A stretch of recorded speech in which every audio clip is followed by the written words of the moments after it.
Bueno, bienvenidos a todos los que recién llegan y un saludo, un abrazo grande para todos los que nos van a ver desde casa después.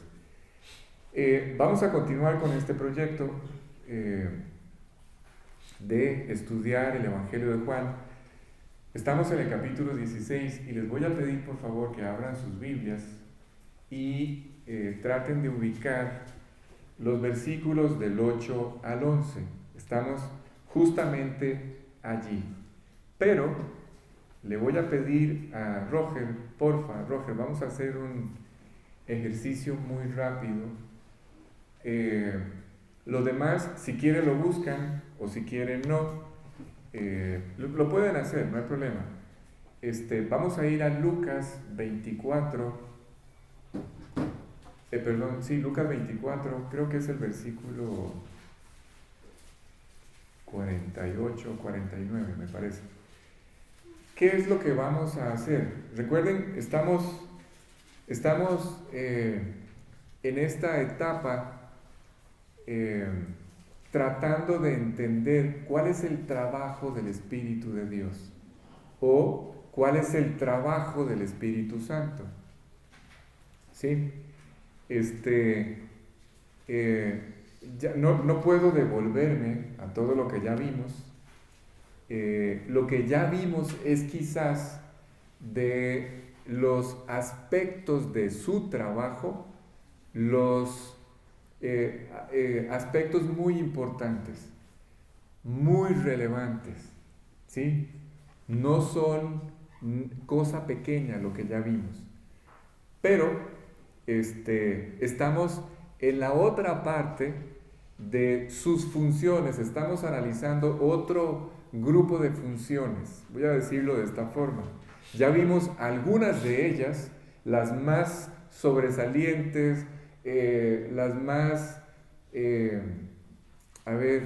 las más relacionadas con nosotros, aunque todas están relacionadas con nosotros, pero las que vamos a ver hoy, o las que ya empezamos a ver, y vamos a terminar hoy, tienen que ver más con esta función de convencer al hombre. ¿Sí? Ok, pero estos versículos que voy a leer en este momento son como para dar un poco de contexto. ¿Sí? Porque simplemente les dije hace un par de semanas cómo fue que Dios cambió de residencia. Abandona el templo, abandona aquel templo físico y se va a ir a vivir al corazón de los hombres. ¿Se acuerdan?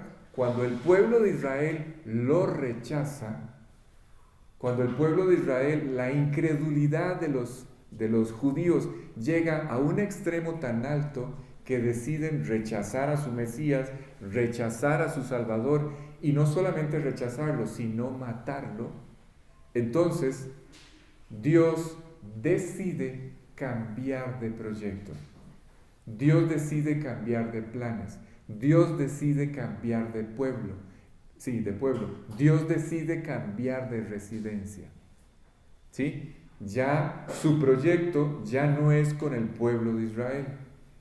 Ahora los judíos ya no van a ser los encargados de pregonar, de administrar las verdades de Dios, porque ellos como administradores de la viña fueron un fracaso. Por lo tanto, Dios se hace de un nuevo pueblo, solo que no es un pueblo físico, es un pueblo espiritual, llamado la iglesia. ¿Sí está claro? Esta iglesia o este nuevo pueblo espiritual llamado la iglesia es ahora el pueblo con el que Dios cuenta para administrar y pregonar sus verdades, todo lo que Él es. ¿Sí? Para que este nuevo pueblo llamado la iglesia pueda ahora tomar las funciones de llevar el evangelio y el conocimiento de Dios a todas las personas sobre la tierra. Cualquier cosa. Estamos hablando de cualquier trabajo. ¿Sí? ahora su plan y su proyecto es con este nuevo pueblo, una nueva relación. La dinámica de la relación con Dios cambia. Ya Dios deja de andar entre ellos, físicamente caminando entre ellos, y se va a ir a morar al corazón del hombre. Por eso les dije, cambia su residencia. Entonces, como ven, hay ligeros cambios en los planes, en el proyecto y en el pueblo con el que Dios piensa sacar adelante este proyecto de evangelizar el mundo, de alcanzar a todos los hombres. ¿Sí? ¿Sí está claro? Entonces, la pregunta es, ¿cuándo nace este proyecto llamado la iglesia? Nace en una... Jesús muere, voy a usar términos muy... sin entrar en detalles, ¿sí? Jesús muere en el año 33 de nuestra era. Y 50 días después, es decir, 40 días después, 50 días después de su resurrección, se celebra la fiesta de Pentecostés, ¿sí? Por eso la palabra Pentecostés, 50 días después de la resurrección. 10 días antes de que la fiesta, esta fiesta de la cual vamos a leer en un minuto, 10 días antes de que esta fiesta ocurriera o se celebrara esta fiesta, que se celebraba en Jerusalén, y a esta fiesta asistían judíos de todas las naciones del mundo venían a celebrar a Jerusalén la fiesta y permanecían allí 15, 22 días, un mes. Ok, en ese momento, 10 días antes de que ocurra o de que se celebre la fiesta de Pentecostés, Jesús asciende al cielo. ¿Sí? ¿Se acuerdan de esta escena? No se preocupen si no la recuerdan, ya la vamos a leer. Voy de adelante para atrás como el cangrejo, a ver si llego. Entonces, les acabo de decir la fiesta de Pentecostés, les acabo de decir el momento en el que Jesús asciende al cielo y voy a irme un poco más atrás, días antes de su muerte, cuando Jesús les dice, cuando están a punto de celebrar la fiesta de la Pascua y Él les vuelve a confirmar una vez más que va a morir, ¿sí? Y les recuerda una promesa. Ahí es donde quería llegar, Roger. 24:49. Lucas 24:49. He aquí, yo enviaré la promesa. No, empecemos un par de versículos antes. 47. A ver, ¿cuál es? Entonces les abrió el entendimiento. Sí, ahí, escuchen. Estoy en el capítulo 24 del Evangelio de Lucas, versículo 47. Ajá. De 45, perdón. Entonces les abrió el entendimiento para que comprendiesen las Escrituras, y les dijo: así está escrito, y así fue necesario que el Cristo padeciese y resucitase de los muertos al tercer día. Esto ya estaba anticipado,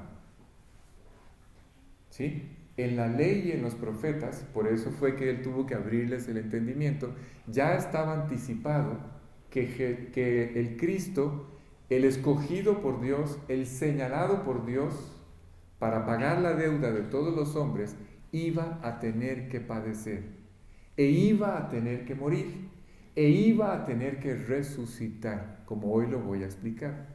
Esto ya estaba profetizado, anticipado en la ley y los profetas.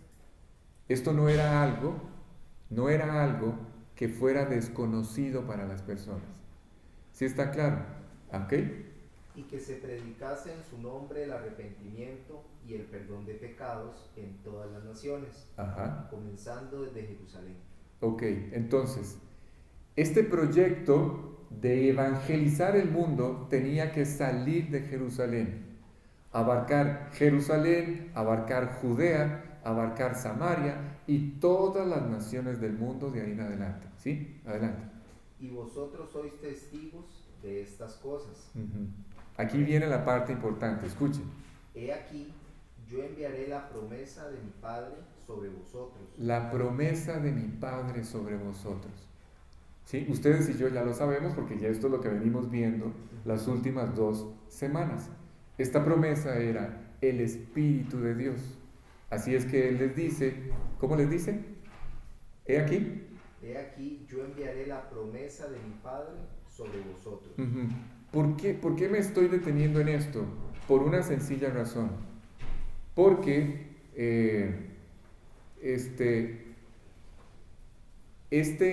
yo enviaré la promesa de mi Padre va a ocurrir en la fiesta de Pentecostés.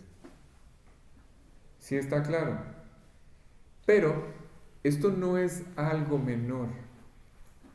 El que Dios hiciera que ahora su Espíritu Santo llenara el corazón de los que habían creído en Él o los que iban a creer en Él, no era algo menor. Esto nunca en la historia antes había ocurrido, como va a ocurrir, como vamos a ver que va a ocurrir. ¿Sí? El Espíritu de Dios, Dios mismo en persona, iba a venir al corazón de los hombres, a residir en el corazón de los hombres.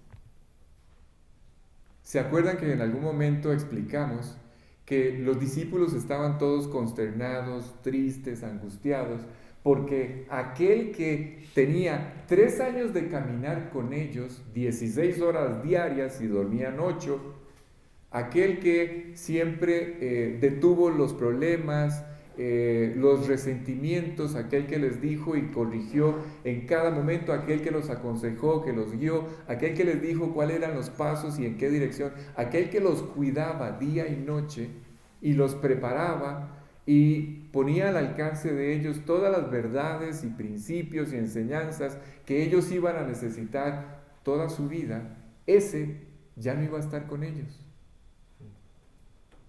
Si yo entendiera esto, yo estuviera preocupado igual que ellos, aterrado, porque entonces, ahora, ¿cómo le vamos a hacer? ¿Sí me explico? Entonces Jesús les dice, muchachos, no se preocupen. Sí, es cierto, la dinámica de mi relación con ustedes va a cambiar ligeramente. Ya no voy a estar entre ustedes, ya no voy a estar a su lado, voy a estar dentro de ustedes, 24 horas al día, cada segundo de sus vidas, recordándoles todo lo que yo les dije, enseñándoles todo lo que van a tener que aprender nuevo, porque además les dije, este grupo de muchachos iba a ser el encargado de escribir nada más y nada menos que la segunda parte de la Biblia, el Nuevo Testamento. Así es que a punta de recuerdos y a punta de memoria, si ellos tenían una memoria tan mala como la mía, créame que hoy la verdad de Jesucristo estuviera tan distorsionada como podía distorsionar algo 2000 años de un espacio de tiempo. ¿Sí me explico? Así es que de alguna forma Dios tenía que garantizarse que todas estas verdades y enseñanzas fueran preservadas de la forma correcta. Y allí aparece en la escena este tercer personaje de la Trinidad llamado el Espíritu Santo. No solamente les iba a enseñar, no solamente les iba a recordar, no solamente iba a ampliar, a enfocar, a ampliar de la manera más extraordinaria posible todas las verdades que ustedes y yo, que Dios planeó que ustedes y yo conociéramos acerca de Él. O sea, cualquier cosa. Todo lo que Dios planeó, que está plasmado en este libro que tienen ustedes en sus manos, es lo que Dios planeó que ustedes y yo conociéramos de Él.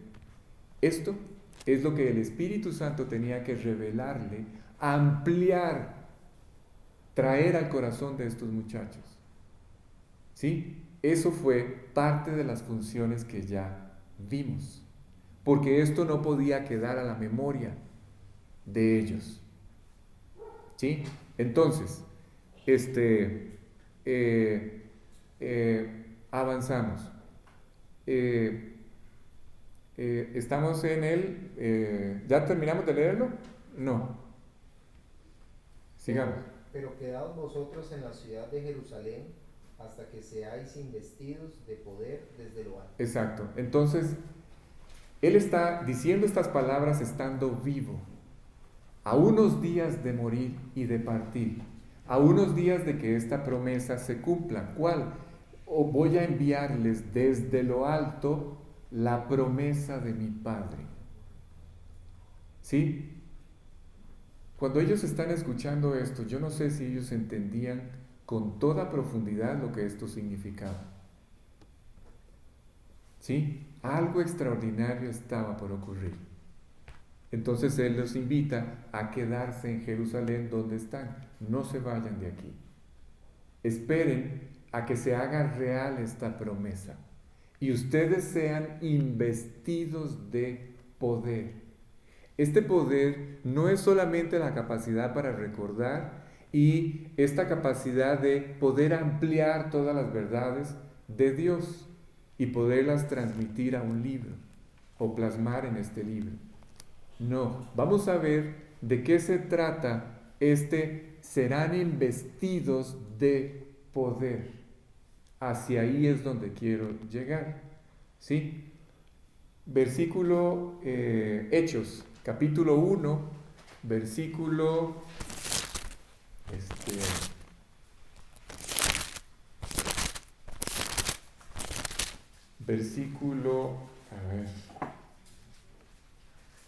versículo 4, 8 y luego el 2, 4. Entonces, escuchen, presten mucha atención. Esta escena de la que vamos a leer, se lleva a cabo 10 días antes de la fiesta de Pentecostés. Es decir, esta escena que vamos a leer en este capítulo se está celebrando 40 días después de que Jesús resucitó. Dice la Biblia que Él se presentó vivo durante 40 días a los discípulos. Este día del que vamos a leer es el último de esos días, porque ese día ellos lo van a ver ascender a los cielos para nunca más volverlo a ver. ¿Sí? Escuchen, porque es este el momento donde se lleva a cabo el cumplimiento de la promesa. ¿Qué dice Roja? Y estando juntos, les mandó que no se Los fueran. discípulos, Jesús se les presenta resucitado y les manda otra vez que no se vayan de Jerusalén. ¿Qué dice? Les mandó que no se fueran de Jerusalén, sino que esperasen la promesa del Otra vez dale con la promesa. ¿Cuál promesa? La que ya ustedes y yo leímos en el capítulo 14, en el capítulo 15 y en el capítulo 16 del Evangelio de Juan. ¿Sí? Solo que allí ya la dimos por sentada. Me devolví para que ustedes vieran dónde nacía todo esto. ¿Sí? Ok. Pero recibiréis poder. Otra vez poder. ¿Se acuerdan? Serán investidos de poder. ¿De qué se trata este poder?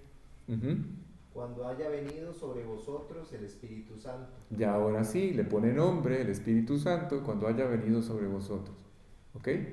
Y me seréis testigos en Jerusalén, en toda Judea, en Samaria y hasta lo último de la tierra. Ese es el 8.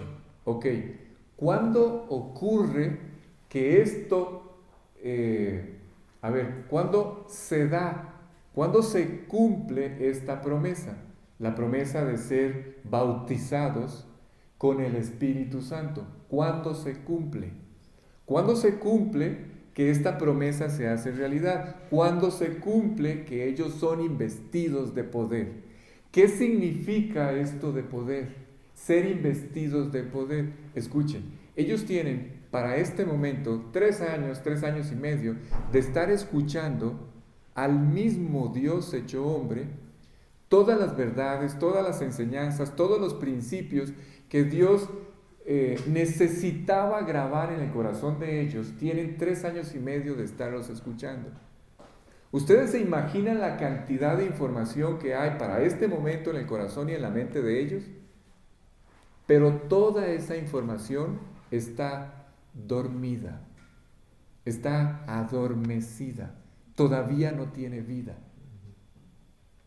En el caso de ellos, a diferencia de nosotros, el proceso de ellos fue al contrario que el nuestro. Ustedes y yo nos convertimos, invitamos a Cristo al corazón, luego empezamos a entender, a escuchar su palabra, a aprender su palabra. Empezamos a tomar nota de todas las enseñanzas y empieza Dios a ordenar como en una biblioteca los estudios allí en el corazón. En el caso de ellos fue al contrario. Todos los estudios ya estaban en su corazón, pero estaban muertos, porque no había quien les diera vida. Y allí es donde aparece ahí es donde aparece la tercera persona de la Trinidad, el Espíritu Santo, al darle vida a todas estas enseñanzas. Eso es ser investidos de poder. ¿Sí? Entre todas las otras obras sobrenaturales que ellos empezaron a manifestar. Por ejemplo, el hecho de hablar en lenguas, el hecho de los dones de sanidad, ¿sí? El hecho de profetizar. Todos estos dones que Dios reparte que empiezan a cobrar vida y poder. ¿Sí? Escuchen lo que dice el versículo, ¿cuál es el 2? Le dije. 2:4. Y fueron todos llenos del Espíritu Santo. O sea, en ese instante estaba Jerusalén llena de judíos de todas las naciones del mundo. Eran, si ustedes se ponen a leer ahí con detalle, son 14 las nacionalidades, los lugares fuera de Israel, fuera de Jerusalén, de donde procedían todos estos judíos. Y estaban presentes celebrando la fiesta de Pentecostés en Jerusalén. Y en ese instante, todos los discípulos que habían obedecido a la orden de quedarse en Jerusalén, en ese momento se cumple la promesa del Padre y son investidos de poder. Son llenos del Espíritu Santo. Y toda la información que había en sus corazones adquiere vida y poder. ¿Sí? Y por eso es que vemos a un pescador como Pedro, sin ninguna formación, sin ninguna educación, presentándose y dirigiéndose a reyes. Y hablando, dice una escena, y habla y se expresa como Jesús. ¿Sí? Cuando días antes lo traicionó, lo negó 3 veces. ¿Cómo es que aquel Pedro cambió de negarlo 3 veces a ahora pararse delante de un auditorio de 3,000 y 5,000 personas y invitarlos a recibir a Cristo? Fue porque fue investido de poder, ¿sí? De valor. Y el Espíritu Santo, que ahora pudo llenarlo y darle vida a todos los principios que habían dentro de su corazón, el Espíritu Santo pudo guiarlo. ¿Sí? Ok. Entonces, ahora sí, vamos a ir a el Evangelio de Juan, capítulo 16, versículos 8 al 11. Entonces, empezó este proyecto, hasta ahora fue un repaso. Yo no sé si me va, bueno. Hasta ahora fue un repaso para ubicar algunos detalles. Voy a empezar con lo nuevo a partir de este momento. Entonces, ¿en qué estamos? Estamos estudiando todas estas funciones del Espíritu Santo.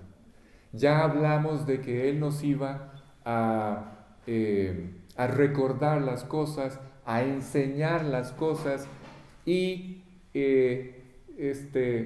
esta función de hacer una realidad la presencia de Dios en nuestras vidas. ¿Sí? ¿Se acuerdan que hablamos del gozo, hablamos del amor, hablamos de la fe, hablamos de la paz? Todas estas 4 cosas que llamamos como el fruto de esta relación con Dios, esto es resultado de nuestra relación con Dios. Esto es el producto de lo que el Espíritu de Dios hace en nosotros. ¿Sí? Cuando la Biblia dice que el fruto del Espíritu es amor, gozo, paz, paciencia, bondad, benignidad, fe, mansedumbre, etc., esto lo hace real el Espíritu Santo en nosotros. Así es que el Espíritu Santo lo que hace es hacer real la presencia de Dios en nuestra vida. Ustedes y yo empezamos a caminar como Él, a pensar como Él, a movernos como Él, empezamos a ser semejantes a Él. Y esto solamente es posible gracias al Espíritu Santo. ¿Sí? Esto fue lo que vimos o traté de explicar la semana anterior, hasta que llegamos a esta parte, a estos 3 versículos que le voy a pedir por favor, Roger, que los leamos. ¿Por qué? Porque esto que vamos a leer es parte de las funciones del Espíritu Santo también. ¿Sí? Ok, leámoslo. Estoy en el capítulo 16, versículos 8 al 11. Y cuando Él venga, convencerá al mundo de pecado. Escuchen, cuando Él venga, ¿quién? El Espíritu Santo. Ya vimos cuando llegó. A partir de ese momento en que Dios derrama su Espíritu sobre el corazón de los hombres, todos los hombres de allí en adelante que inviten a Cristo a su corazón son sellados con la presencia del Espíritu. Dios mismo viene a morar a sus corazones. ¿Sí? Ok. Dice, cuando Él venga y empieza, vamos a empezar a ver todo este nuevo detalle de esta función del Espíritu de Dios. ¿Cuál? Convencer. ¿Sí? Escuchen. Esta función de la que hoy vamos a hablar es la de convencer a los hombres. El Espíritu Santo tiene la función de convencer al hombre de 3 cosas: de pecado, de justicia y de juicio. ¿Sí? Esta es la función que vamos a explicar hoy. Convencer. ¿Qué dice? Terminemos de leer. Convencerá al mundo de pecado, de justicia y de juicio. De pecado, por cuanto no creen en mí. De justicia, por cuanto voy al Padre y no me veréis más. Y de juicio, por cuanto el príncipe de este mundo ha sido ya juzgado. El príncipe de este mundo es el diablo. ¿Sí? Ok, entonces, empezamos a ver esta primera parte donde dice, convencerá al mundo de pecado. Y dice, y añade, de pecado por cuanto no creen en mí. Entonces, esta función del Espíritu Santo, a ver, leamos el 15, 27, Roger. Recuerden esto, el Espíritu de Dios tiene una función. Cuando Él viene al corazón del hombre, Él tiene que empezar a tiene que empezar a dar testimonio. ¿Sí? Esto ya lo vimos la semana tras anterior. La forma en la que el Espíritu de Dios da testimonio. ¿Sí? Pero quiero nada más recordarlo otra vez. ¿Qué dice? Y vosotros daréis testimonio también. No, el anterior. El 26. 6. Pero cuando venga el Consolador. Ahí está, el Consolador es el Espíritu Santo. Ajá. A quien yo os enviaré del Padre. Es decir, la promesa que les había hecho, yo la voy a enviar. Ajá. El Espíritu de verdad, el cual procede del Padre, Él dará testimonio acerca de mí. ¿Ve? Su trabajo y su función es dar testimonio acerca de Dios. Les dije que Él nunca se enfoca en Él, nunca llama la atención Él. Su función es glorificar al Hijo y glorificar al Padre. ¿Sí? Dar testimonio de ellos. Así es que, entonces, en este proceso de dar testimonio, Él se va a encargar primero de convencer a la gente de qué, de la necesidad que el hombre tiene de invitar a Cristo a su corazón. Eso es lo primero que el Espíritu Santo hace. ¿Sí? Cada vez escuchen, por eso insisto tanto en que ustedes traigan invitados. Cuando ustedes traen un invitado, una persona que no tiene una relación personal con Dios, lo sientan allí, el Espíritu Santo empieza a darle testimonio. ¿Cómo? Cuando él está escuchando todas estas verdades, por primera vez quizás, cuando él está escuchando todas estas verdades, el Espíritu Santo le está susurrando allá al oído y le está diciendo esto: lo que estás escuchando es la verdad. Esto es lo que necesitas. Necesitas invitar a Cristo al corazón. Él es Dios, Jesús es Dios, Él es tu Salvador, es lo único que puede cambiar tu vida, es la respuesta, es la solución, es lo que necesitas. ¿Sí? Y el hombre, como empezamos en la historia, William, empieza a luchar o a aceptar el testimonio del Espíritu, el testimonio que el Espíritu empieza a dar. ¿Sí está claro? Entonces, ¿cómo funciona ese testimonio? Bueno, primero convence al hombre de pecado. A mí no tenían que convencerme de que yo vivía una vida desastrosa y equivocada. Yo estaba completamente seguro de que era así. A mí nadie tenía que darme un tratado religioso para saber que era un pecador. Yo sabía que era un pecador, pero el Espíritu tiene que primero convencer al hombre de cuál es su verdadera condición espiritual. ¿Cuál es la condición espiritual del hombre sin Cristo? Se encuentra perdido. La Biblia les llama a esto muerte espiritual.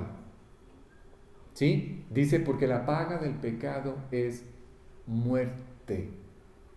Porque no hay diferencia. Dice, por cuanto todos pecaron y están separados de la gloria de Dios. Por eso es que el hombre vive hoy como vive. Porque perdió el acceso a toda esta manifestación de Dios.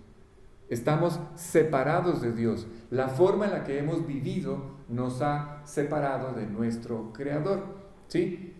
Y hay un detalle, no sé si se dieron cuenta, pero hay un detalle muy particular. El versículo dice, convencerá al hombre de pecado. Habla de un pecado singular, William, no en plural. Dios o el Espíritu de Dios no va a convencer al hombre de sus muchas faltas o de todas las conductas equivocadas en las que ese hombre vive. No, Él no trata de, a la hora de estar ahí sentado escuchando esta propuesta de Dios para con el hombre caído, Dios no espera que el hombre diga, uy, voy a empezar a apuntar en una lista para ver si pido perdón por todo. No, esa no es la idea. La idea es que el Espíritu de Dios pueda convencer al hombre de que es un pecador. ¿Sí? Y eso todos lo sabemos y nuestra conciencia nos da testimonio de eso. Pero además de que convence al hombre de que es un pecador, lo convence de una segunda cosa, o intenta al menos convencerlo de una segunda cosa, que él ya pagó todo. Toda esa deuda, todo ese saco de conductas equivocadas en las que ustedes y yo vivíamos, todo eso ya fue pagado, todo está perdonado y solamente hay un pecado que sí no podemos cometer. ¿Cuál? Ya lo vimos, rechazar ese perdón, rechazar esa salvación. El hombre tiene que aceptarlo. ¿Sí está claro? Yo no puedo, William, rechazar ese perdón y esa salvación alcanzada por Cristo en la cruz. Yo tengo que aceptarlo, ¿sí? Para no cometer este pecado imperdonable. Así es que cuando una persona, escuchen, cuando una persona es impulsada por el Espíritu de Dios a escuchar este mensaje de salvación, ¿saben en qué se enfoca el Espíritu de Dios? Cuando, si ustedes traen a un invitado, a un incrédulo y lo sientan allí, el Espíritu de Dios empieza a hacer su trabajo. El Espíritu de Dios lo empieza a impulsar, a escuchar con detalle todas estas verdades. A partir de ese momento, todo el trabajo de Dios, todo se centra en traer al corazón y a la mente de ese hombre toda la luz que sea necesaria para hacerle entender que necesita a Cristo. Ese es el trabajo del Espíritu de Dios. ¿Sí? Convencerlo, hacernos ver la necesidad de aceptar ese perdón logrado en la cruz y la necesidad de hacernos entender que todo está pagado.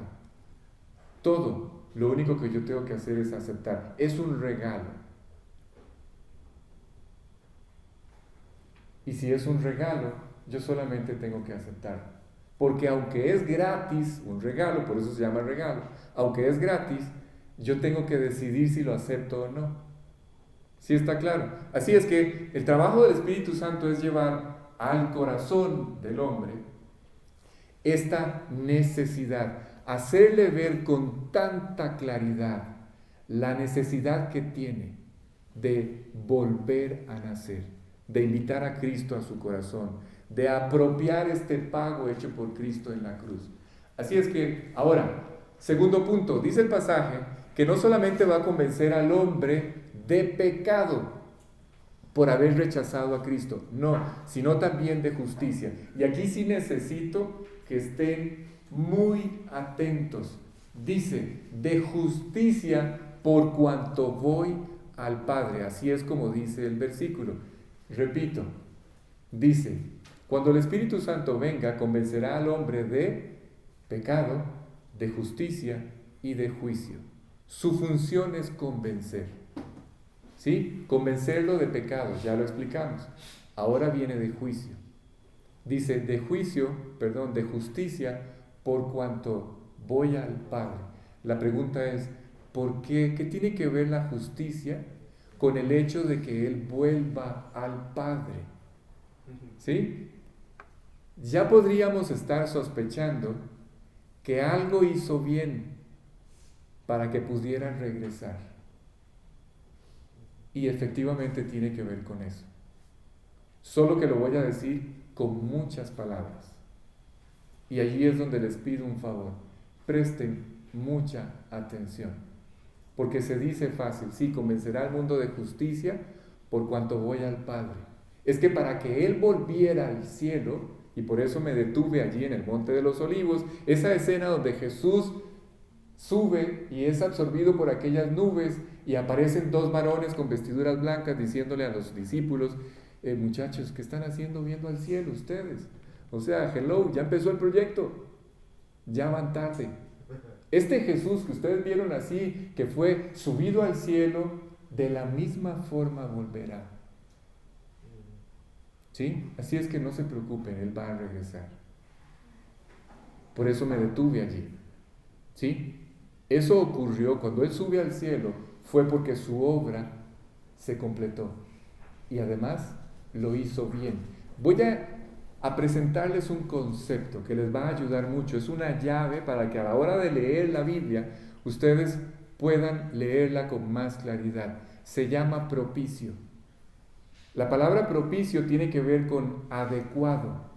Si yo tengo una deuda, Dios no quiera que esto pase, pero si yo tuviera una deuda con Isabel de $1,000 y yo le salgo con este estuche que vale 3,000 colones, entonces yo le digo, Isa, voy a cancelarte la deuda que tenemos, $1,000 con esto.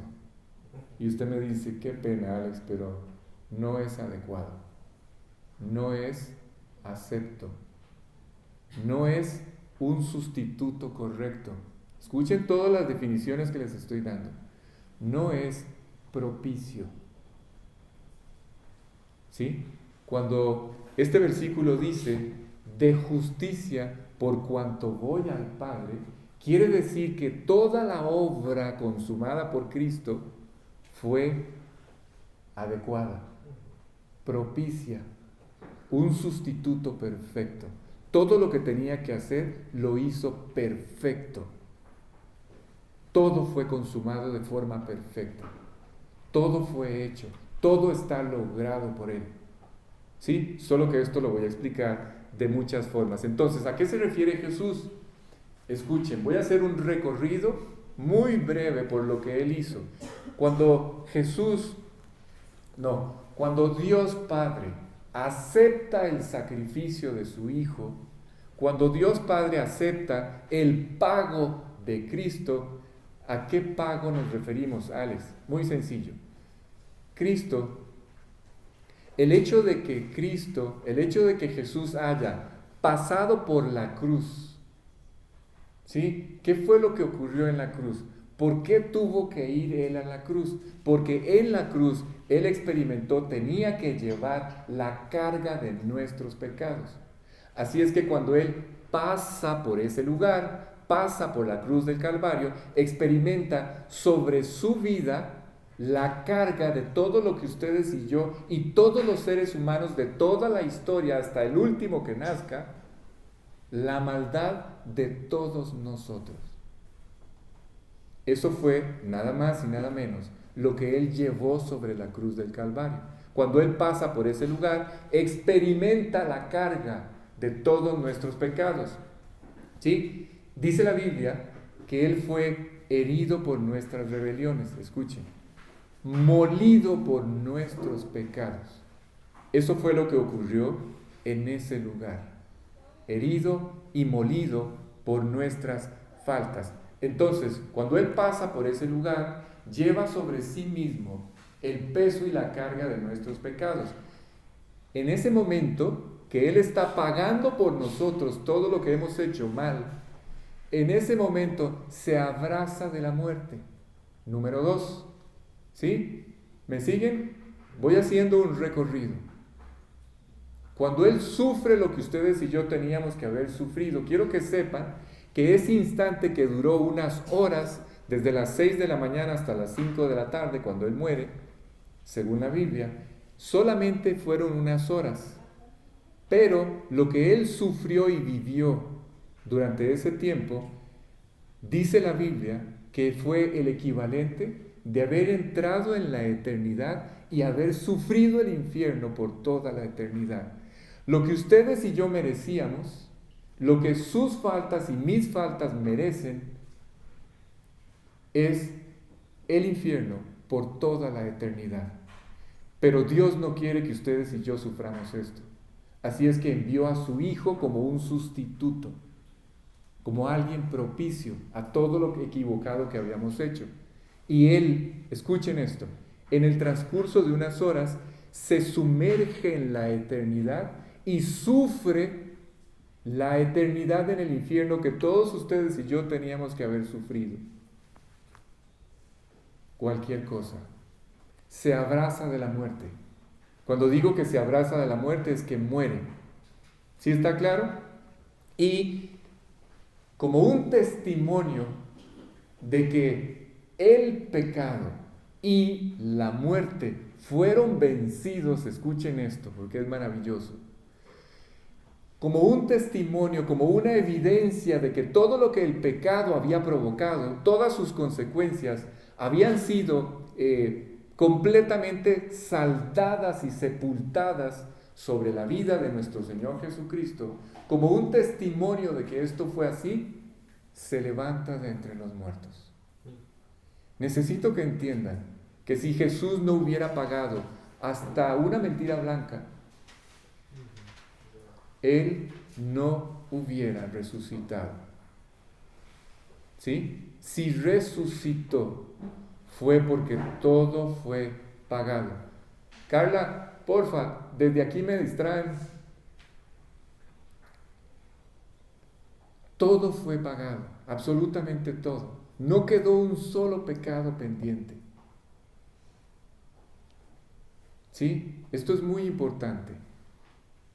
Como un testimonio de que Él se abrazó de la muerte y venció la muerte y también venció el pecado, Él 3 días después resucita de entre los muertos. Y la Biblia habla de este momento. No sé si sabían. El Antiguo Testamento, ¿sí? Estamos hablando de unos, posiblemente unos 700 años antes de que la escena de la cruz ocurra. Un profeta profetizó acerca de este momento. ¿Cuál momento, Alex? Donde Jesús se abraza de la muerte.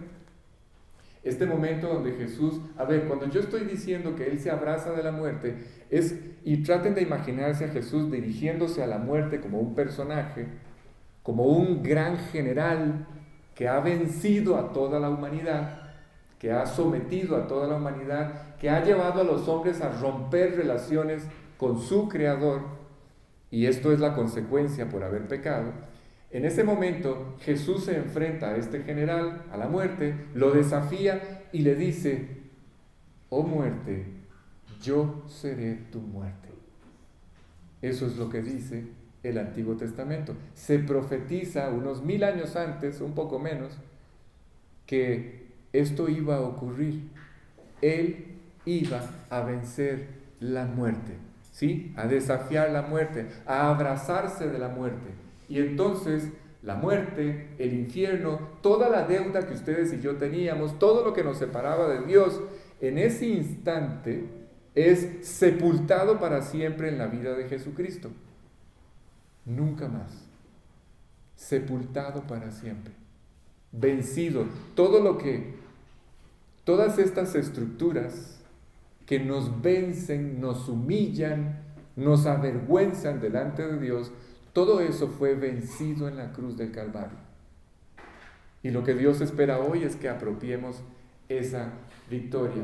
A ver, si en este instante ustedes y yo buscáramos, o fuéramos a buscar allí en Jerusalén, algún vestigio de la muerte de Cristo, adivinen qué va a ocurrir. No van a encontrar ninguno. ¿Por qué? Porque la muerte no pudo vencer a Jesús. Vayan ustedes y revisen las tumbas de todos los demás líderes religiosos del planeta. Y sus restos, sus vestigios, bueno, con esto les digo todo. Ahí, en el centro de la cúpula de hierro, el domo dorado hay, no se rían por favor porque lo que voy a decir es muy serio, 3 pelos de la barba de Mahoma en ese lugar. Literalmente es así como se los estoy diciendo. ¿Sí? ¿Han visto la mezquita del Domo Dorado? Ahí en la plaza del templo, bueno, de las ruinas del templo. ¿Sí? Esto está resguardado y es una locura entre todas las 3 religiones más grandes del mundo, porque los musulmanes tienen esta mezquita allí y ahí tienen resguardado, entre el montón de armas y cohetes que tienen resguardado los 3 pelos de la barba de Mahoma antes de ascender al cielo. Aunque ustedes no lo crean. ¿Sí? Entonces, van a encontrar vestigios de este tipo, pero de Jesús no van a encontrar nada, porque Él venció la muerte. Él vino para vencer a esta tierra. Y la derrota fue de tal magnitud, escuchen, que Él venció la muerte levantándose a través de este maravilloso evento llamado la resurrección. ¿Sí? Y de esta manera, y aquí viene el cierre de todo. Cuando Él resucita, ¿sí? Da testimonio. A ver, esto significa que Él recupera para el hombre todo lo que el hombre perdió, todo lo que le habían robado al hombre. Vuelvo y repito, cuando Jesús resucita de esta manera, Él le devuelve al hombre todo lo que el hombre había perdido. Todo. Cuando Adán y Eva tomaron la decisión de romper relaciones con su Creador, dejamos de ser eternos, dejamos de vivir en armonía con nosotros, dejamos de vivir en armonía con el semejante, dejamos de vivir en armonía con la creación, dejamos, especialmente, de vivir en armonía con Dios. Perdimos la armonía perfecta en la que vivíamos. Ellos rechazaron este proyecto. Y hoy estamos viviendo como estamos viviendo. ¿Sí? Pero no crean que este error tomó a Dios por sorpresa. Así es que aparece Jesús en la escena y con su muerte Dios recupera ese proyecto de armonía. ¿Sí? Lo primero que Él hace es ponernos en armonía con Él, restaurar nuestra relación con Él. Cuando yo invito a Cristo a mi corazón, yo restauro relaciones con el Creador, con mi Creador. Cuando yo apropio su perdón y su salvación, yo me reconcilio con Él a través de Cristo. Eso es lo primero que ocurre. Luego me devuelven la vida eterna. ¿Sí? Voy a pasar la eternidad en el cielo. Soy salvo, perdonado absolutamente. ¿Sí? Y luego empiezo a recuperar poco a poco la vida que Dios siempre planeó que yo viviera, que disfrutara la vida que ustedes y yo vivimos hoy, hasta antes de invitar a Cristo al corazón, no era lo que Dios había planeado para nosotros por mucho. El dolor, la tristeza, la miseria, el caos, la desorientación, la desilusión, la amargura y finalmente la muerte física, esto no fue planeado por Dios. Estos son las consecuencias de haber roto relaciones con el Creador. Pero este proyecto no fue el que Dios planeó para nosotros. Así es que cuando Él resucita, recupera para nosotros, para el hombre, todo lo que el hombre había perdido. ¿Sí? Cuando este pasaje habla de que el Espíritu Santo nos va a convencer de justicia, entonces ya podemos empezar a tener una mejor idea. Habla de que este trabajo de Dios, a la hora en que ustedes y yo escuchamos la Biblia, el trabajo de Dios es convencernos de que todo está resuelto, todo está hecho, todo fue consumado, que Dios restauró todo lo que ustedes y yo perdimos y que ustedes y yo ya, ahora sí, con toda libertad podemos establecer una relación personal con Él, que además es eterna. En el momento en que yo lo invito a mi corazón, de allí Él ya no sale. No hay nada que yo pueda hacer o dejar de hacer que lo haga salir de mi corazón, ¿sí?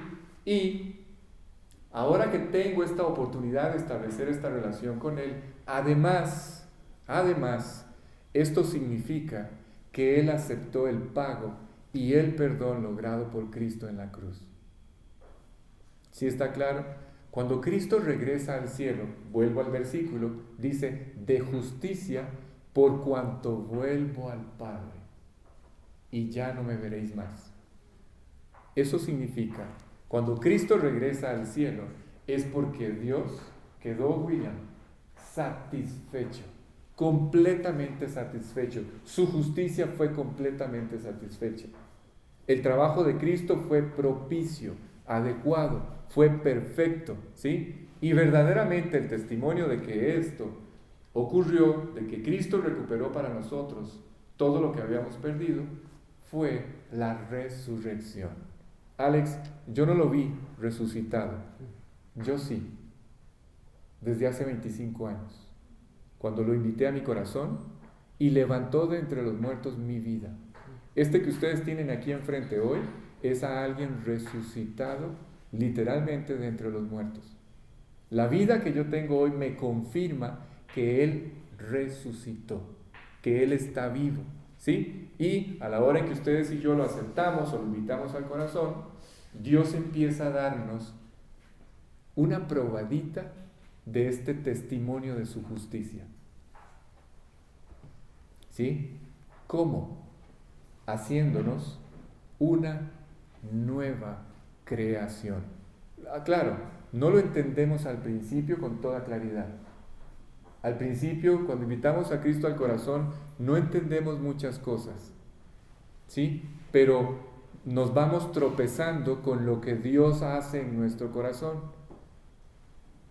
Y esto es el resultado de su resurrección. Esto es el resultado de esta nueva creación. Es un momento que ni siquiera nos imaginamos, pero ya somos hechos una nueva persona y empezamos a descubrirnos nuevos. Empezamos a ver cómo empieza a cambiar todo en nuestra vida, cómo la realidad de Dios empieza a hacer de nosotros una nueva persona. Y esto es de lo que habla este versículo, ¿sí? Esto es para que ustedes y yo podamos entender que somos hechos una nueva creación. Es decir, voy cerrando. Para que ustedes y yo hayamos podido ser una nueva creación, ¿sí? Voy a plantear la pregunta otra vez. Para que ustedes y yo hubiéramos tenido la oportunidad de ser hechos una nueva creación, alguien tuvo que habernos declarado sin pecado. Alguien tuvo que habernos declarado sin deuda. Y eso es lo que hace Cristo a la hora en que yo lo invito al corazón. Me declara sin deuda, sin pecado. Como si desde el día en que nacimos hasta el día en que vamos a morir, no pecamos nunca. ¿Sí está claro? Ante los ojos de Dios somos perfectos ustedes y yo. ¿Sí? Y Él empieza a desarrollar este proyecto de una nueva creación. ¿Por qué, Alex? Porque todo lo que nos condenaba, todo lo que nos descalificaba, toda la evidencia que había en nuestra contra, todos nuestros pecados, toda nuestra maldad, fue saldada, fue borrada, ya no existe. Y Dios aceptó ese pago. Que por cierto, no sé si lo han notado, pero nosotros no tuvimos que ver nada con eso. Todo lo hizo Él, ¿sí? Y para que ustedes sepan que esto es así, que fueron perdonados, que fueron salvados, que van para el cielo, que Dios está en su corazón, adivinen qué ocurre. Dios empieza a transformar sus vidas. Si hoy sus vidas están cambiando, es porque Él está en el corazón. Es porque fueron perdonados, es porque fueron salvados, es porque van para el cielo, es porque la resurrección es real. ¿Sí? ¿Me explico? Ahora voy a decir lo contrario. Si ustedes siguen siendo los mismos después de haber invitado a Cristo al corazón, es por una sencilla razón. Jesús no ha entrado en sus vidas. Así de simple. Él no ha entrado a vivir a su corazón. No les ha podido dar este testimonio de un perdón absoluto o este testimonio de su justicia. ¿Sí está claro? Cuando ustedes y yo invitamos a Cristo al corazón, Dios cambia nuestras vidas para que ustedes y yo sepamos que todo lo que ocurrió en la cruz ahora nos pertenece. La evidencia, Alex, de que vamos para el cielo, ¿me la van a dar hasta el día en que yo muera y abra mis ojos en el cielo? No, Dios no trabaja así. La evidencia, el testimonio de que ahora ustedes y yo somos sus hijos, que hemos sido perdonados, salvados, rescatados y que vamos para el cielo, esa evidencia Dios nos la da en el mismo instante que yo lo invito a mi corazón. ¿Cómo? Cuando empieza a cambiar mi vida. ¿Sí? La vida nueva que empezamos a disfrutar es la evidencia que Dios me da de que todo lo que Él logró en la cruz es mío. Y esa es la manera en la que Dios me dice: Alex, estás perdonado para siempre. Fuiste perdonado, tan perdonado que puedo hacer de ti una nueva creación. Y en esa nueva creación no hay nada que ver con el pecado. Alex, ¿por qué pecamos? Bueno, esta pregunta se las voy a responder la próxima semana. ¿Sí? No pude llegar hasta donde, no pude terminarlo, pero vamos bien. ¿Sí? Vamos a terminar por hoy aquí. Creo que fue bastante provechoso. Quiero pedirles a todos que por favor cierren sus ojos e inclinen su rostro. Vamos a terminar orando. Todos con los ojitos cerrados. Y todos, estando así todos, quisiera nada más hacer una pregunta. Por favor, todos se mantienen así. Quisiera nada más hacer una pregunta. No sé si todos los que estamos en esta sala, esta noche, ya tomamos esta decisión de invitar a Cristo al corazón, de apropiar este perdón, de apropiar este pago, de invitarlo al corazón. No sé si todos los que estamos aquí ya tomamos o hemos tomado esta decisión. No sé si todos son salvos, no sé si todos ya restauraron su relación con Dios, ¿sí? Entonces, como no sé si todos lo hicieron, me gustaría saber, todos con los ojitos cerrados, si hay alguien que no lo haya hecho y esta noche quisiera hacerlo, que invitar a Cristo a su corazón y apropiar este perdón. Si hay alguien que quiere invitar a Cristo a su corazón y no lo haya hecho, es muy sencillo. Yo lo puedo guiar en una pequeña oración, ¿sí? Pero me gustaría saber si hay alguien que no lo haya hecho. Como todos están con sus ojitos cerrados y su cabeza inclinada, nada más les voy a pedir que quien quiera tomar esta decisión esta noche, me levante su mano.